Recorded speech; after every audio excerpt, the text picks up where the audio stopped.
ahead and feel free to introduce yourself.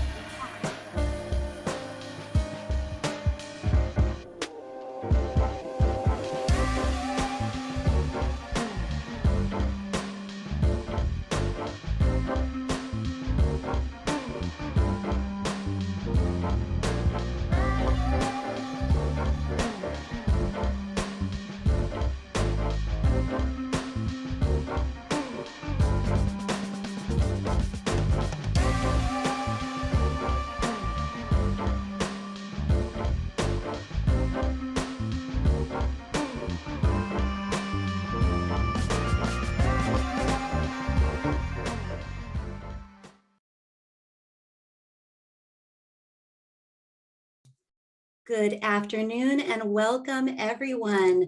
Thank you for joining us today.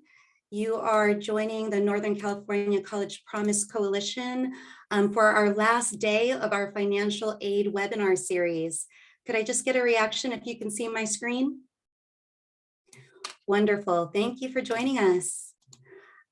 First, my name is Meredith Curry. I go by Mare, pronoun she, her. I'm in East San Jose, California, and I'm the executive director of the Northern California College Promise Coalition, a network with a collective impact approach, bringing together leaders, practitioners, and resources to share leadership over college access and success efforts in the Northern California region to transform communities.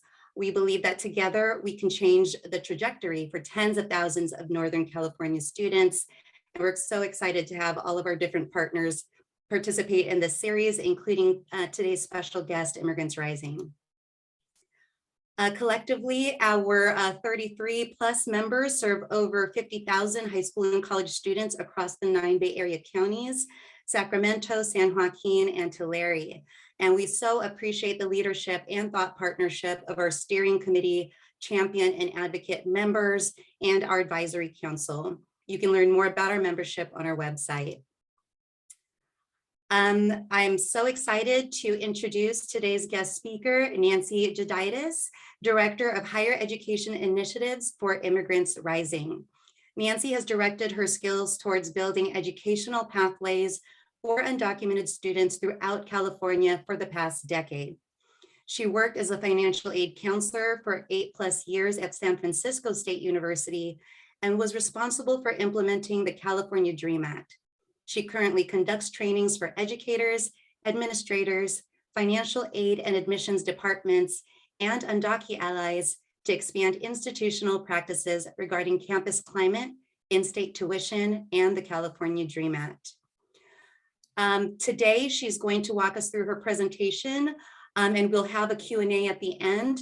We do encourage you to please complete our exit ticket, let Nancy know what you thought of the presentation, and provide feedback using our exit ticket, which we'll share again when we get to the Q&A segment. So without further ado, thank you so much, Nancy, for joining us. You now have the floor. Thank you so much, Mary, and thanks to all of you for coming today. I'm really excited to be able to share the space with you and to talk more about how we can support undocumented students achieve their academic and career goals. So I'm going to be sharing my presentation today. It's also available on the website. But we just do ask that you share that information just for your own knowledge and support, to use it just as a reference. And if you have any other questions, you can definitely reach out to me or check out our Immigrants Rising website. We have lots of great resources, and some of those I'll be sharing as we go forward.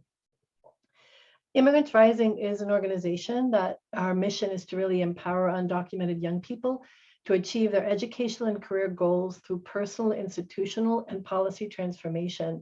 My work with undocumented students began over a decade ago when I first met some undocumented students that this was before the California DREAM Act, before DACA, who in their only opportunity to be able to pay for school was through scholarships.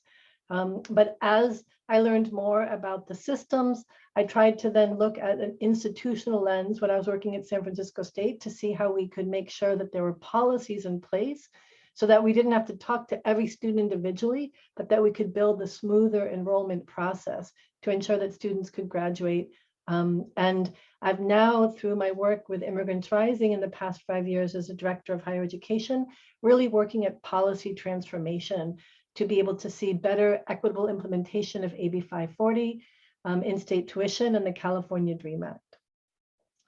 Those of you might have heard of us before as Immigrants Rising was formerly known as Educators for Fair Consideration.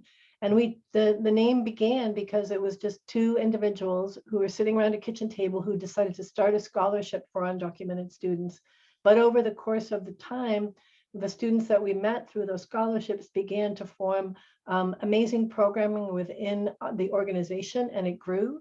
And so we realized that the name Educators for Fair Consideration no longer met the needs, that it really is about centering the voice of undocumented individuals and in ensuring that they are able to be informed in the decisions that are going to affect their lives.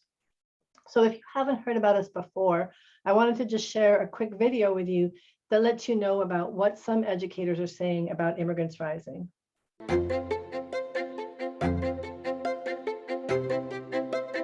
Immigrants Rising has really been our school district's one-stop shop for a long time. They've been a collaborative community partner that we go to and we trust. I've worked with many undocumented students in the 10 years that I've been teaching. It's difficult for students to come out. It's important to realize that you're serving people from very diverse communities. We hear all of these bills and legislations that are out there. Students are feeling confused. It's hard to internalize all of that information, but I know where I can go to look it up. Immigrants Rising's website, immigrantsrising.org.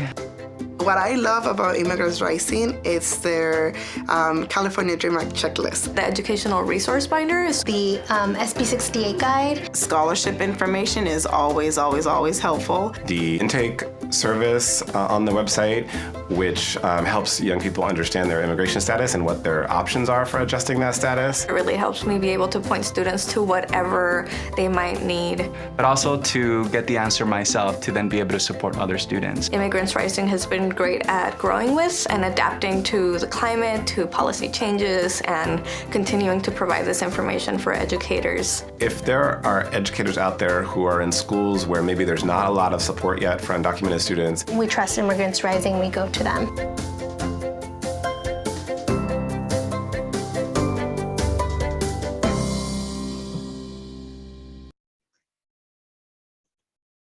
So I love to share that video because I think it's just important for, I like that educators are actually finding our resources useful and that there's somebody that we are somebody that they can trust. We know that as educators, you are working with students from across many different communities, many different needs, but we want to be the place that you come to when you have a question about supporting undocumented students. So I'm going to share some of our resources as we go forward.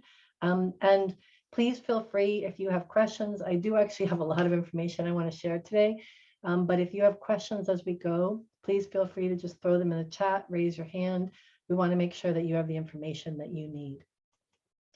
So just a little bit about myself. I talked about being a financial aid counselor, pre-admissions advisor. I think though that a lot of my work really centers in social justice.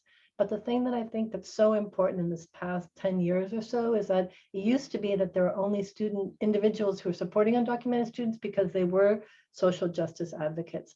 But I think that now with the new laws that have come in, this is something that we all need to know about because we need to be able to be in compliance with California Educational Code and state laws as well as federal laws that are coming through. So today I'm going to be talking about, just covered a little bit of the welcome and introductions, creating a common understanding I want to do, and then talking about California DREAM Act aid and AB 540, the kinds of aid that are available. There's a lot of different kinds of aid, but some of it can be kind of complicated. Also want to make sure that we talk about scholarships that don't require proof of citizenship, especially because the California DREAM Act does require AB 540, but it's not a requirement that you have AB 540 in order to be able to go to school. And I know a number of students who, despite meeting eligibility, not meeting eligibility, have been able to pay through scholarships and get their way through school. So always trying to find the ways that we can help students achieve their goals with or without meeting the specific requirements for DACA or for DREAM Act or for AB 540. I'm going to share some helpful resources, and I definitely want to let you know about some amazing aid that's available for entrepreneurs. We are giving out up to $5,000 to $10,000 grants to entrepreneurs, and I'll be talking about that at the end of the presentation. They don't require any kind of proof of citizenship or work authorization. So that can be really helpful for a lot of your students and their family members as well. So some of you have already gone ahead and put your name and organization into the chat, but I'm also hoping that you could just put in one word when you think of the word, when you hear the word undocumented. What's one word that you think of? And just throw that in the chat if you would for me, so they can just kind of get a sense of people's thoughts. So I'm seeing determination, definitely, right? A lot of determination with undocumented students. Family, right? That this is not something that students do just for themselves alone. Strong and strength. Hi, Cindy, good to see you. Thinking about also resilience, right? That resilience is something that undocumented students have really had to master. Misunderstood, right? Often there's a lot of myths around undocumented individuals and why they're here, how they're moving through the society which they're in. Fighters, hope, right? So these are some great words. Welcome to everybody. It's great to see all of the people coming from across the state and seeing the and seeing the information that's available. Belonging, right? Also belonging there. We are working really to create a stronger sense of belonging for undocumented individuals, not just in specific areas of the school, but throughout the schools that you're working with, throughout the organizations you're working with, and throughout the college campuses and beyond. So thanks so much to everybody about that. I am going to just spend a little bit of time in terms of creating a common understanding, just wanting to know, wanting to say that when we're speaking about the term undocumented, this is how Immigrants Rising defines undocumented, so that we're all kind of coming to the same, knowing that we're talking about the same thing. So undocumented, from my perspective, are individuals who have entered without authorization, so people that cross the border but didn't have permission to cross the border. It's also for individuals who actually entered with a visa, came with permission, but overstayed their visa. And I mention that specifically because it's actually the largest number of undocumented individuals in the United States are actually because they overstayed their visa, not because they crossed a border without permission. There's a lot of individuals also who are currently in the process of legalizing, but are sort of in that liminal status. And like we saw how TPS was taken away and then given, people who are just sort of waiting in those long lines for asylum or some other kind of refugee status, but are currently don't have that logged on their on the DHS side of things. So we also are including the term documented. And while documented individuals actually have work authorization and a stay of deportation in most cases, we're including them because documented individuals are also eligible for the California DREAM Act. They do not have a path towards citizenship. And as we've seen in the last 5 years, DACA has really been in flux. It's here, it's gone, it's taken away by a court order. And currently there's no new individuals who are eligible to apply for DACA. So just thinking of that as the definition and the groundwork. And then why is this so important, and why I'm so glad that all of you are here today, is because there's actually 98,000 high school seniors graduating each year nationwide who are undocumented and that have no access to DACA. And almost a third of those individuals actually live in California. So we're talking almost up to like 33,000 individuals who are graduating, high school seniors graduating. That doesn't even count for those who stop out or don't actually meet the high school graduation requirements. So important for us to be here and important for us to know more about how to help these very determined and strong undocumented students. I also think it's really important to be thinking about where are the majority of undocumented students. There's an estimated about 92,000 undocumented students enrolled in California higher education. And that is the majority of those are at the California Community College, 50 to 70,000 of them. It's been exciting to see that there is a growing infrastructure with the new bill for undocu liaisons at the community college. But while the UCs have really been a leader in supporting undocumented students, they actually have the smallest number of undocumented students enrolled. And the CSUs kind of come somewhere in the middle. And then also just 92,000 is actually not considering private schools. It's not considering students who are in non-credit, and it's not considering students who are actually in adult schools. So I believe this number is actually, it's a lot more than 92,000 who are in our public colleges and universities right now. Another area is just thinking about the diversity of undocumented students. I do think it's so important that we're not speaking to just one portion of the population. If you listen to the news, you would think that the only undocumented individuals are coming from Mexico or Central or South America, when in fact, this study from UCLA shows that there's actually individuals from across the entire globe, from Africa, from Asia, from Southeast Asia, from Europe, from even as well as Central and South America. And although they don't show it, there's individuals who are coming from Canada as well, who are undocumented and here in the United States. So always making sure that when we speak about undocumented, we don't just target specific classrooms or specific populations, but we speak broadly to let students know that there is opportunities for all, irregardless of immigration status here in California. And then just the other part that I want to do in this grounding is thinking about how not all undocumented students have access to the same support. Students need AB 540 in order to be eligible for state-based financial aid. There's only a small individuals who actually have DACA, and the number of students who are undocumented but are still, that don't meet eligibility for any of these is actually a growing number. So it's important to be thinking about how we can make sure that we bring a curious mind to questions and not necessarily assume that everybody meets AB 540 or everybody has DACA. And how can we do that with finesse so that we're not asking people really to out themselves? And although I think a lot of you really focus more on that K through 12 to high school to community, to the 2-year and 4-year university, for those students that don't meet the 3 years of attendance in high school, or for those who have entered the United States at an older age, some are coming through adult school, some are coming through non-credit classes, and the new in-state tuition eligibility has actually allowed that to be a stronger pathway for multiple ways to enter into college. So all of that is really kind of grounding us in this space of some of the common challenges that many undocumented students encounter. And that really is the need for secrecy versus the need for support. Many have been told never to share that information of their undocumented status, but actually can't get the support and resources that are available without sharing it. Many are living in fear. There's a lot of misinformation and lack of knowledge, stereotypes, microaggressions, and discrimination there. There's still very complex immigration and economic concerns, legal constraints, financial need, especially with the pandemic. Undocumented communities have been hit extra hard, and continued inability to receive federal financial aid, although there are some efforts now to be able to have individuals who have DACA receive Pell Grants. And on an institutional level statewide, there's definitely a lack of institutional awareness and support. So these are some of the areas that students are encountering.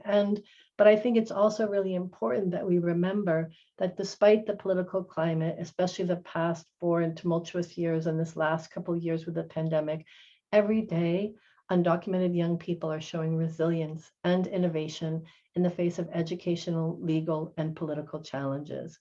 And this is a group of undocumented entrepreneurs who were with our Undocu Hustle efforts that really have helped build into some of this funding on the statewide level for entrepreneurship that's available, recognizing that students, regardless of their immigration status, are able to gain income by starting their own business. So I'm going to talk a little bit now about in-state tuition and the California DREAM Act. These are important pieces because if you think about it, this is an average per semester. Averages at the community colleges per semester is about $573 if they meet the eligibility for AB 540 or the subsequent increases of expansions of that. It goes up to about $4,000 per semester if they don't meet eligibility for AB 540, or they actually just don't have an affidavit on file. The CSUs, it's about $4,000 for with those who have AB 540, almost $9,000 for those that don't. $7,000 for UCs, and up to $21,000 additional $21,000 that would be more that they'd have to pay if they don't meet the eligibility for AB 540. Also super important, AB 540 eligibility is because if you meet AB 540 eligibility or you're a resident, you do have eligibility for the California DREAM Act aid. If you don't meet eligibility for AB 540, you can definitely still go to school, but you'd have to raise these quite strong fees, and you would have to, you wouldn't be eligible for any of the state-based aid that's available through the California DREAM Act, which was passed in 2011. We're one of about 14 or 15 states, I believe, that has state-based financial aid. And California, just this year, maybe some of you attended our 20-year anniversary celebration and call to action for 20 years of in-state tuition through AB 540.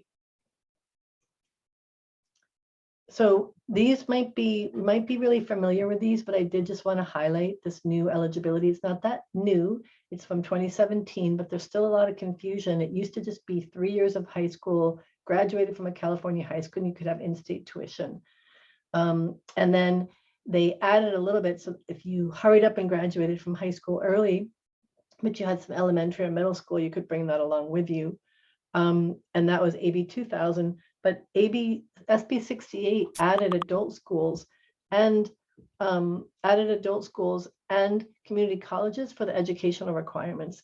And they also added associate's degree or minimum transfer requirements to the degree requirements. So this is exciting because if you're working with students that only have 1 or 2 years at the high school, there are still paths for them to be able to move forward and be able to get their a second or a third year through SB 68, and then can have a path towards in-state tuition and can have a path towards state-based financial aid. So super important. And we have a quick guide that explains some of that in more detail.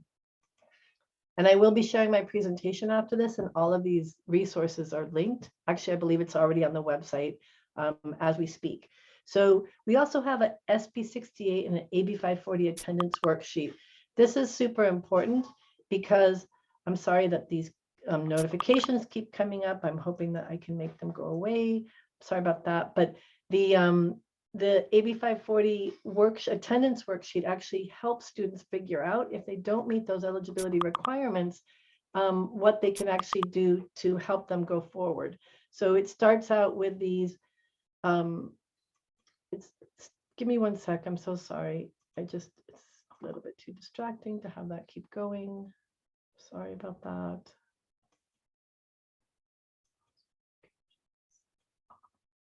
That should stop that. My apologies. Let me go back and share my screen again.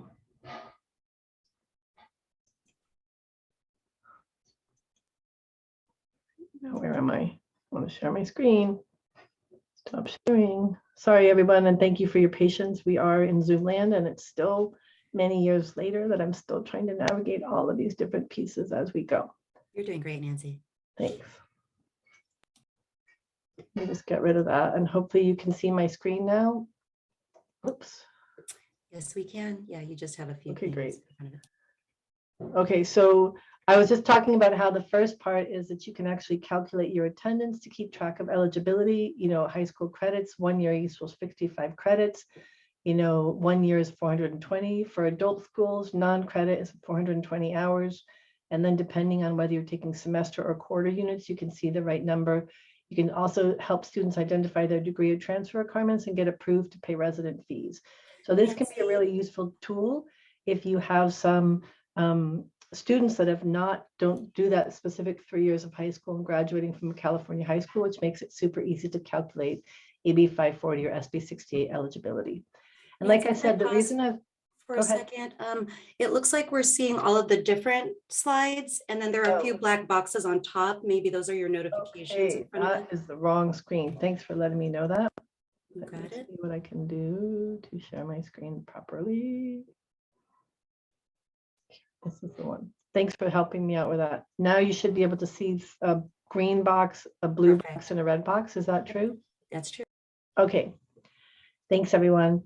So that you can just go right there to the attendance worksheet. That will help you get the information that you need if you wanted to send that to your students, share that with your students. And the reason I'm talking about this is because, again, AB 540 is required to be able to have California DREAM Act aid. So we also have a great worksheet where we're talking about the FAFSA versus DREAM, who should be applying for what application. And there's still some confusion. I hear students even today being told that because they have a social security number through DACA or from some other area, that they're able to apply for the FAFSA, which is not true. Students, unless they are citizens with undocumented parents, legal permanent residents, eligible non-citizens, or T visa holders, should apply for the FAFSA. They should, only those who have those specific categories should apply. If they're undocumented, documented, they have a U visa or a TPS protected status, then they can apply for the California DREAM Act. If you meet a student who's actually applied for the wrong application, this form actually also shows you how you can actually, what happens if you fill out the wrong application and how you can actually work with your financial aid office to bring in the correct application. So this can be a really helpful resource for you and the students that you're working with. This is a worksheet that I created that I actually have mapped the California DREAM Act. And if you're looking at this, you can't see all of the little boxes, but you can see like, wow, there's a lot of boxes. And I've gone through in each phase. This phase is really applying for the state aid. This phase is actually thinking about how you can confirm that CSAC actually has your GPA on file. The third phase is actually claiming your financial aid, making sure it's a valid application that students do if they get selected for income verification, how to go through that. And this last phase is actually getting that money in your hand, right? Using your financial aid. And then the thing I like about this chart is actually each step says who's to do what. Student does this, parent does that, the Student Aid Commission does that, right? So that can be really helpful. I think of financial aid as a maze, and students very often get caught in the financial aid maze. But what can be really helpful here is that if you find out where you are in the maze, then you can find your way to the next step, right? So that can be really helpful just for you to have on hand and be like, where are you? What's going on? And then figure out, like, and especially making sure that they do all these steps. And everyone that has a little star, we actually have a resource that we've created that goes along with that, like the California DREAM Act checklist and such. So that can be super helpful. Thanks, and there it is as a chart. So the next one is really just talking about March 2nd. March 2nd is a really important deadline for reals, because that is the financial aid bus. It's peeling out. It's got all the Cal grants on it, unless students are getting a community college Cal grant. And we want to make sure some of the community four-year universities also use March 2nd as a priority deadline. So it's really important that students apply by the March 2nd deadline. And I just was on a webinar earlier with CSAC this morning, and there's some breaking news. CSAC has just extended the FAFSA and the California DREAM Act application deadline until April 1st. They should be posting that information on their website today. But if you're working with any students that have not yet applied, there's still time. They should definitely go ahead and apply. And even if it's after April 1st, students always should apply for the financial aid when they can, but making sure that they know that some of the aid might not be available depending on the school that they go to. And Cal grants after March 2nd, except for this year, would not be available. So another thing that I wanted to just bring to your attention was this idea that California applications have actually dramatically dropped during the pandemic. And so our work is all the more important. You can see that they dropped a small amount, 2% and 3% in 2020 and 2021 for the FAFSA, but they dropped 4% in 2020 and they dropped 16% in 2021. And speaking with the California Student Aid Commission, it sounds like they've dropped that amount as well. So what can we do to get out the word in new ways? And we've been doing a lot on social media, messaging students, just finding different ways, because I think all of us played an instrumental role in helping students when they're actually on campus or at the schoolyard or coming to our community-based organizations. And it's a lot harder now with the pandemic, but these numbers are shocking. And I think if you add that to the fact that in 2018 and 2019, the 92,000 students that were enrolled in college and university, only 52,000 applied. These number right now is down to about 32,000. So we're talking like 1/3 of students who are enrolled are actually applying for the California Dream Act. So there's so much work that each of us need to do to try to be able to expand that number who apply, because if you don't apply, you won't get the aid. And then even of those in 2018 and 2019 who applied, actually only 22,000 were actually offered and eligible for state-based financial aid. So only 30% of those who applied actually got, didn't receive their aid, were not offered state aid. And then 16,000 actually got state aid. So there's a lot for us to do to be able to expand that funnel and move it out so that even if it's not like a square, right? Because not everybody who's going to school is going to be eligible for the Cal Grant. Remembering this is just for Cal Grants. Not everybody's going to be eligible for Cal Grant. We at least want to make it a little bit less dramatic, right? Because right now it's too strong a funnel. And so some of the common problems, some of the problems that I think that are most common that students have with a DREAM application are things that we can easily help them fix. Their financial aid file often isn't complete because they don't use their legal name, or the IRS filing limits are they make over the filing limits, but they didn't actually file for their taxes, or the taxes that were paid were actually the same amount listed as income. It's a funny way that they have their questions. They say, how much money did you make? What's your AGI? And taxes paid, the order is kind of funny, so people can mess that up. All right, so I think they do income, taxes paid, and then AGI. So some students can mess that part up.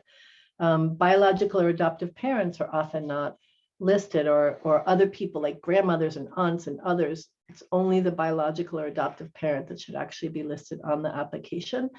And then this is one of the biggest parts: the students or the parents didn't sign their application, or the number in the household doesn't actually just talk about the biological family. So a lot of this information can be found out if the students actually look on their confirmation page.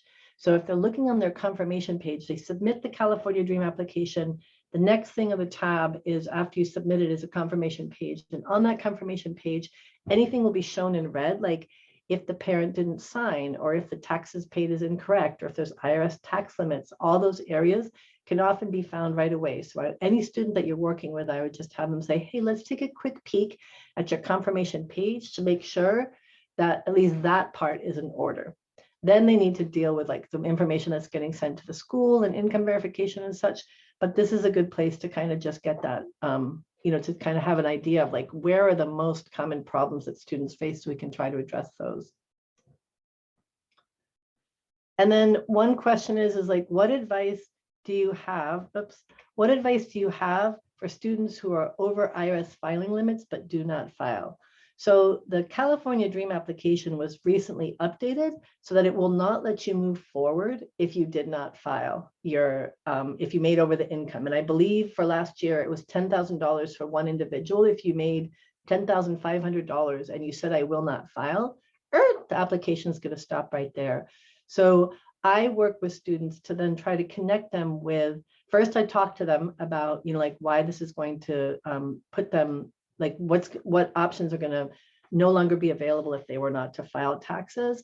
I then tried to also, I never tell them what they should do, like file taxes or not file taxes, but I also tried to explain to them that, if they have an idea of what their income is, and then some idea about what kinds of financial aid might be available if the student was to, if they're low income, that they might have some eligibility for aid. I try to help them do some of that benefit and cost analysis so that maybe they'll pay $1,000 in taxes, but maybe they'll get $6,000 in grants, right? So it kind of be like one up and one down. And then I try to connect them with vetted tax preparers who are familiar with and work with individuals who have an individual tax identification number or need to get an individual tax identification number. So it's not easy, but I think it's an important step for us to know. And someone's saying, like, when do you suggest starting this process with undocumented high school students? I'm not sure, Laura, which exact process you mean. Are you talking about the filing taxes? Because filing taxes is both for parents and for students. Like if the student doesn't file taxes, nor did their parent file taxes, it's going to stop the student application as well. So that means I often have to have conversations when I was a financial aid counselor with the parents and with the students about what the parents might want to consider in terms of filing financial aid, filing their income taxes.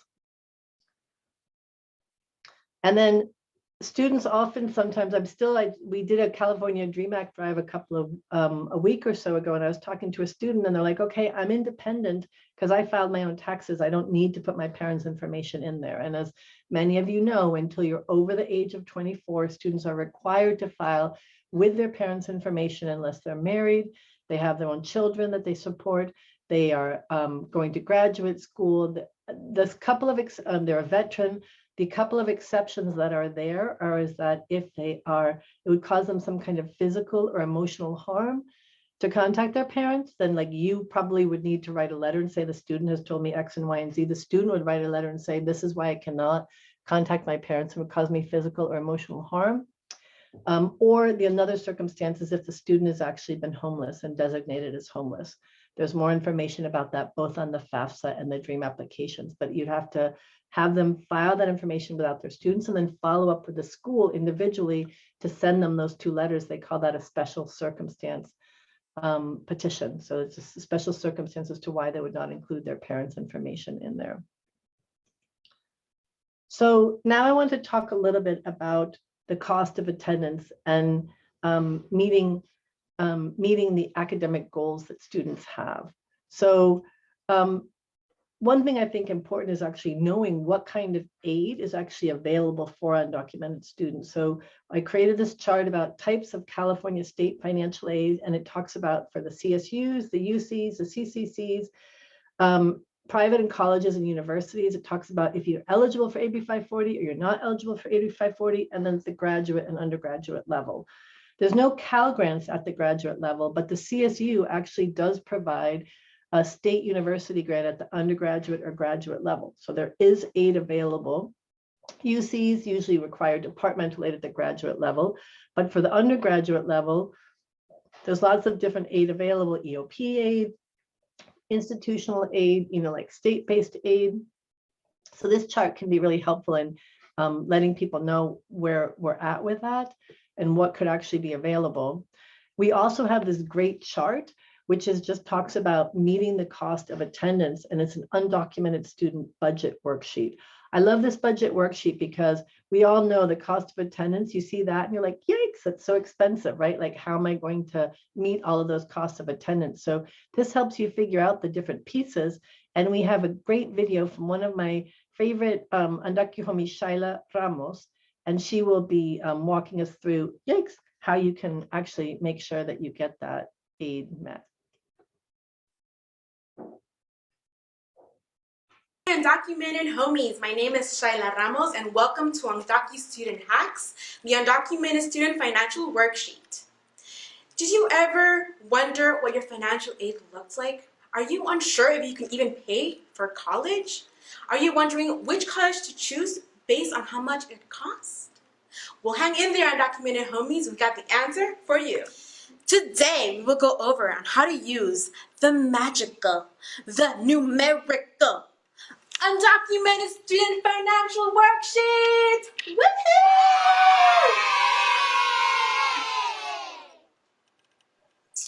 All right, Undocumented homies, so let me walk you through this worksheet. So with this worksheet, you can determine what money you owe your school or what money's gonna go into your pocket. We determine this by the estimated cost of attendance, the California Dream Act grants, any scholarships you have received, or any other ways to pay for college.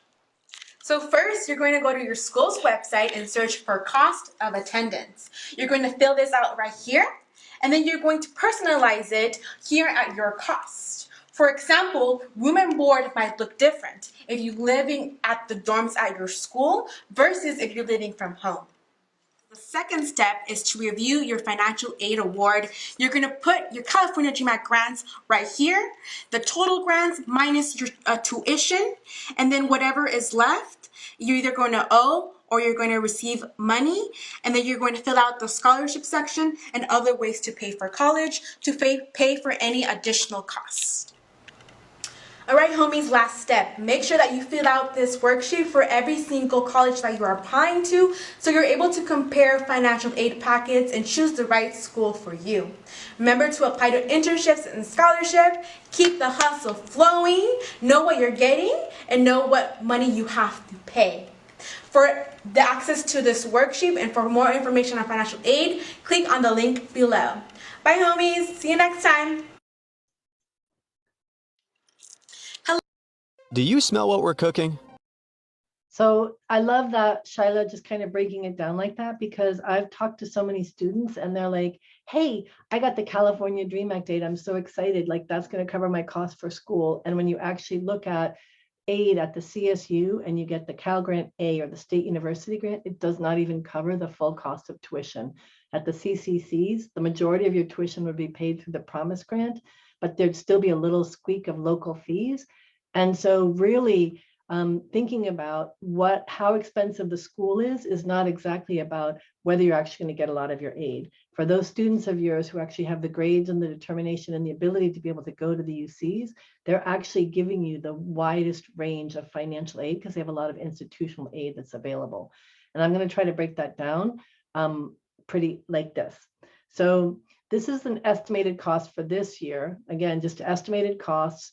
And then there's resident fees and non-resident fees. So these are for the community colleges, because what I've done is I've taken the local fees and then I've added the state fees and the local fees.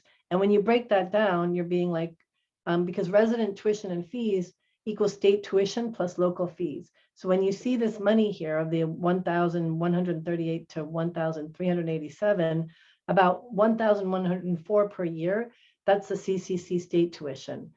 This 5472 is the CSU state tuition, and the 12,570 is the UC state tuition. So when I was talking about how the grants will cover the majority of the state tuition, local fees are usually what's required to pay on top of that.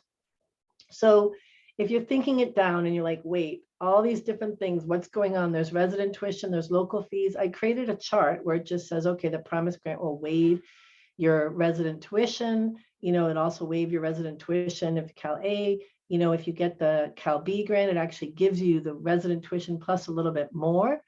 And then I just try to break it down. So resident tuition can be paid with Cal grants. It can be paid with a Promise Grant. It can be paid with a State University grant, the UC grant, or the middle class scholarship. That's some of the ways that you can pay resident tuition. And if students get a State University grant and they get the Cal grant, since they both pay resident tuition, they're not going to get both. They're going to get one or the other.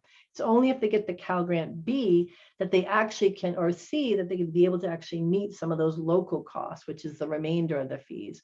They can also cover their local fees if they have the Promise Grant at some schools, like the actual campus specific Promise Grants, or if there's institutional aid at the UCs.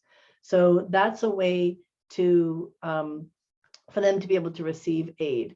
And then I see a question about students in the CSS profile. So their CSS profile is an opportunity for students to be able to get a Cal grant at the private schools. They can also get institutional aid at the private schools. So sorry that my focus is just more specifically with the public and the public schools, but this Cal grants as well as the institutional aid is available for students who are going to private schools as well. So Cindy's asking, can you explain what happens to the Cal Grant A being placed on hold? What happens? And if they don't transfer within 2 years, what happens? So this is a great question.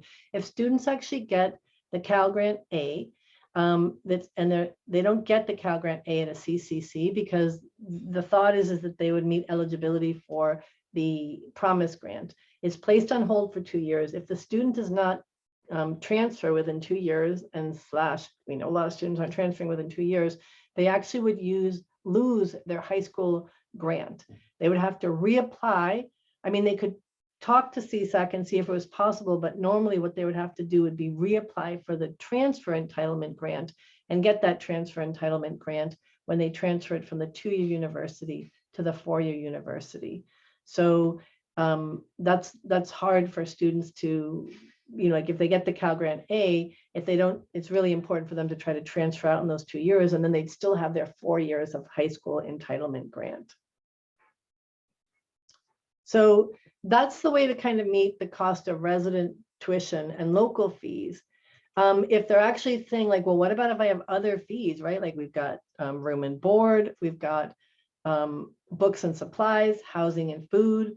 And so when you're looking at that, then you can see there's like an EOP grants, there's institutional aid, you know, there's campus scholarships, there's private scholarships, other sources. Ask, right? Like, is there any other kind of way that I could meet these fees? And then there's outside support. And so some of that could be like EOP and EOP&S grants. Institutional aid can help cover some of those other expenses. The promise grants at some schools help you pay for books or supplies. Campus scholarships will help at all schools. There's also private scholarships will help at all different schools. And then there's a California Dream Loan that's available for the UC and the CSU. So those are some other ways and other options to be able to meet your college costs. So it's a little bit complicated. There's a lot of pieces, but I think it's just important for students really to be thinking about, is my tuition covered? And after that, how am I going to cover the remainder of the costs that I have? So that students go into school with their eyes open and knowing, like Shyla says, is it going to be money you have to pay or money you're going to receive in your pocket, so that they're not being like all set up and then their dreams are crushed because they didn't have all the information that they needed. So important to be thinking, oh, also other sources that are available. So those are some ideas to be thinking about for there. And then the next, outside support. So there is some outside support like GoFundMe's. Can they get a sponsor? Do they have some savings or money earned? But the one thing that I hear students say oftentimes is like, well, I don't have any time to apply for scholarships because I have a job, but we want to do all that we can to make sure that students are working less so that they have more time to focus on school, as opposed to thinking about how their jobs are going to help them get them through school. I mean, I work through school. I know so many undocumented students who work sometimes overnight shifts, but it definitely has an effect on their college abilities to be able to focus on multiple areas and on their grades. So definitely one thing that I would encourage you to do is make a friend in financial aid. You already have some from this fabulous financial aid webinar series, but now I definitely encourage you, make a friend at the top 5 schools that your students are frequenting. So that when you're like, oh, I'm going to call this school, I'm going to talk to Sarah here, I'm going to talk to Rob over there, so that you have more of that building relationship and you're thinking about how you can actually get the hookup of information, right? Not saying that they're going to be giving you new money, but you actually have someone you can call, you can get that information in a timely fashion, and they can help your students. So that's really important piece. So definitely want to be thinking about scholarships. Mary just put in our scholarship resource, especially for non-AB 540 students, because if you're not AB 540, you can't get that DREAM Act aid. You can't get institutional aid at the UCs unless you meet the AB 540 requirements. But even students, as you saw from the previous slides, who meet eligibility for DREAM Act aid still need scholarships for other kinds of areas that they're going to be working on. So we have this great resource, Applying for Scholarships. It has our undergraduate list, our graduate list. We also have additional scholarship databases are there. And we have a scholarship search chart and a scholarship essay worksheet. So I think these are really important but I think that it's not just, I used to be like, oh, here's a list of scholarships. That's actually not enough. Giving just a list of scholarships to students is not enough. We need to really try to build the scholarship culture. And so Immigrants Rising has our scholarship list, both at the graduate and undergraduate level. But another thing that I think is really important is we have a building your scholarship essay, like brainstorming sheet. And then they can talk about significant factors that impacted their desire to go to college, obstacles they've overcome, academic achievements, financial need, contributions, and more. And what I encourage students to do is to just start to jot these down so that when they sit down to write a scholarship essay, they're not starting with a blank page. And I always try to tell students, and I'm sure you guys do too, that students who are trying to apply for scholarships, it might take them 5, 6, 10 hours to write a really good scholarship, get the letters of recommendation and such. But if they get $1,000 scholarship and it took them 10 hours, they just made $100 an hour. And we're not making $100 an hour. I don't think they're making $100 an hour. And then how can they use that one scholarship base and then apply for multiple scholarships moving forward? I know students used to come to my scholarship workshops and they hadn't applied to any, and then they ended up meeting the full cost of attendance through their schools.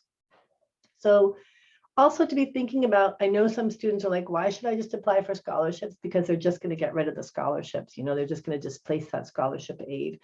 So I think the first step is really figuring out, like, what does the scholarship cover? Some scholarships only cover tuition and fees. Some cover that plus books, transportation, housing. Some cover all costs. So if a student was to say, you know, like, in the same way that I said that if you have the Cal Grant A and you have the State University grant at the CSU or the UC grant, and they both only pay resident fees, then you can't have both, right? You just have one. Well, if you have a scholarship that only pays tuition, and then you have the State University grant that only pays tuition, again, they can't pay both. So that's important. Thanks for joining us. I thought we had till 2 o'clock. I'm going to keep going because I thought. Oh yeah, please. I just want to make sure people complete the exit ticket. Okay, good. Got me nervous. Great. So it's important to know, like, what does the scholarship cover? Is the scholarship negotiable, right? So if you're working with a scholarship organization and they're like, oh, they only cover tuition, be like, well, here's the circumstance with the student, and trying to advocate with the scholarship organization to see if they'll be able to move those pieces around. And then if it does cover all costs, is the student over budget? Like, there's a cost of attendance for each school. And if the student has a scholarship, but it doesn't go over budget, then is there room to fit that still into what their cost of attendance? If it does go over budget, there's actually a way to increase a student's budget, usually through very specific expenses like childcare or computer expense or transportation, which is above and beyond the transportation that students have, or if they have a specific cost for their campus that are not included, or their department major. So those are all things to consider if a student is going to be thinking about having their scholarship be displaced. And then it's also important to remember that the UC and private schools have specific rules. And I think you already heard a couple of webinars about that, but those are specific rules about their self-help that they need to pay. So I definitely defer to UC people and private schools if you have questions about that.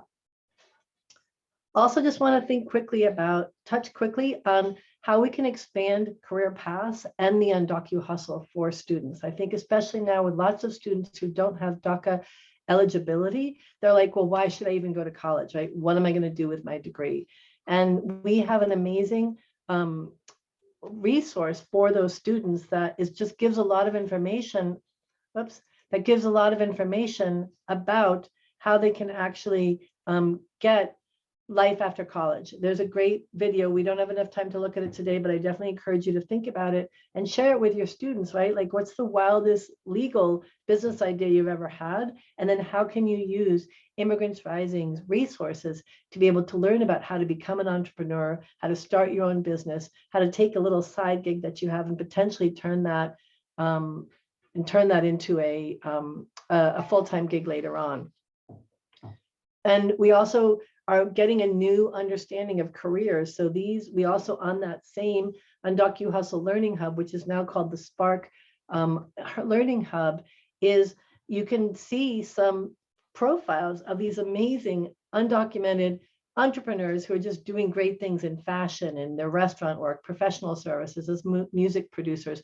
And the thing that's so exciting is Immigrants Rising now has also been able to work with the state to be able to provide funding. $5,000 and $10,000 grants are available for immigrant entrepreneurs in California. They're for California residents, but just people, meaning people who live here in California, who are starting or growing a business in California that addresses a community need. It's for individuals who are undocumented, as well as individuals, regardless of immigration status, that have a limited English proficiency. They have to create a Spark account. They have to complete the entrepreneurship training, and then they can actually submit funding for this amazing funding for $5,000 to $10,000. And so we've created a toolkit. So we actually would love your help in spreading the word. This could be really helpful for your students, as well as for the individuals that your family members of your students, right? So there's one more deadline. The March 1st deadline just passed, but there's one more deadline on May 1st. And we really hope that you will go to immigrantsrising.org/seed and get that information. And thank you, Jackie, for sending that over to the Sacramento City College. We really need to help make sure that all individuals who want to get this kind of funding are able to get that kind of funding, because it's not just information now, it's both.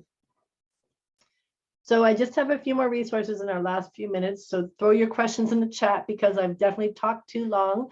There's not a lot of time for questions, but I think the most important message today is really that we want to make sure that undocumented students know that they're not alone, and that we are in this together, and that you make your support really visible, so that students don't have to wait and like come out and be like, hey, you know what, I'm undocumented, but you are actually saying there's all students can go to college. You say FAFSA or DREAM application, so they're never thinking that there's just one. Or I love this person who's just like, dude, you just wrote this little thing.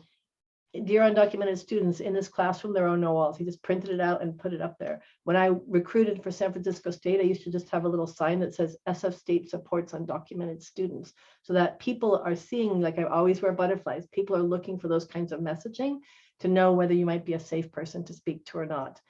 And then we have a couple of extra resources, top 10 ways to support undocumented students. It gives you all kinds of information and links to help you know the ways that you can support undocumented students.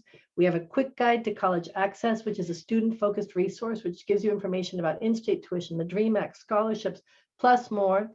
And the binder, I don't know, some of you have already gotten our binder. If you haven't, I definitely encourage you to subscribe to it. It's free, and you get an update each year of this educational resource binder, which has over 40, like 55 resources, I believe, all in one place, right at the tip of your hands. And you can put it right on, you can print it out, or you can actually just put it right on your desktop and have it right at hand.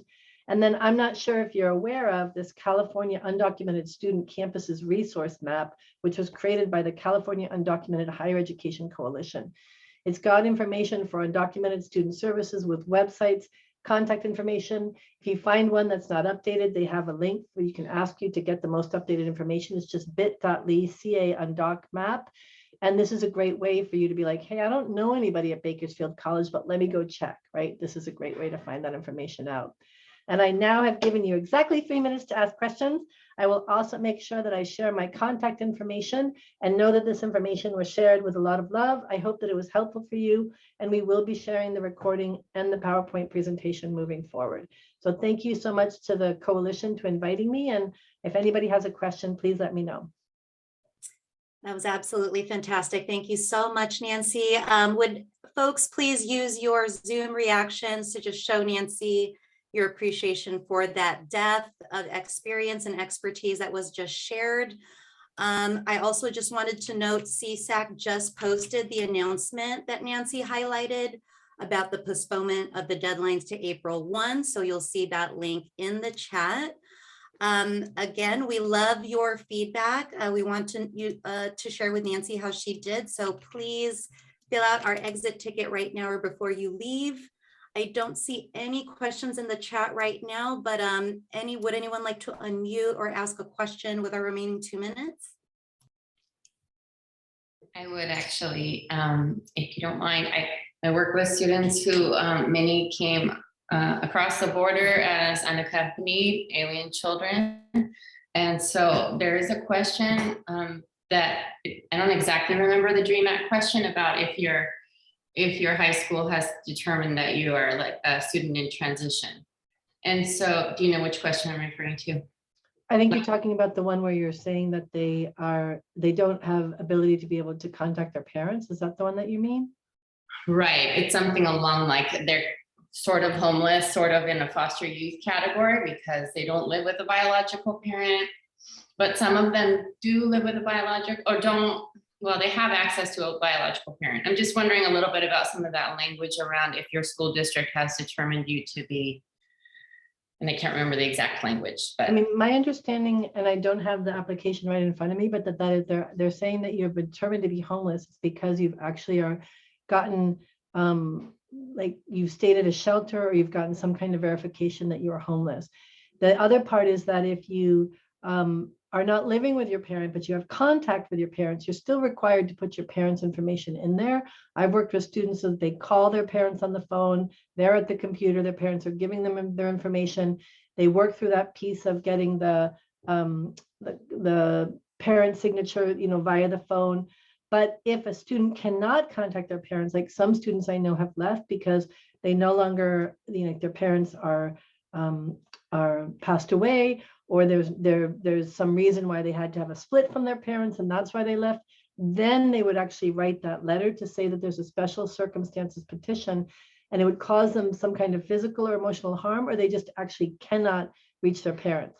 But the difference I'm making is that just because you live in a different country, or here because you're on your own, or because you're living with your aunt, but you actually talk to your mom, or you could talk to your mom or dad, then you're required to put it. It's only when you could not, or it would cause you physical or emotional harm, that you are able to petition that your parents' information is not required. Those are just the government rules. Thank you. Thank you so much for that great question, and thanks, Nancy, for that answer. And it is 2 o'clock. So just thank you, everybody, so much for your time. If there are any final questions, you are welcome to submit them to the email that sent you a reminder about today. But just want to say thank you so much again to Nancy. There's also time for the last webinar to register for it today at 4. This is for students and families to continue the discussion around affordability. And last, we just want to thank all of our partners and supporters, including Immigrants Rising. And thank you so much, Nancy, for your time and expertise today. Thanks, everyone. Have a great day. Have a great day.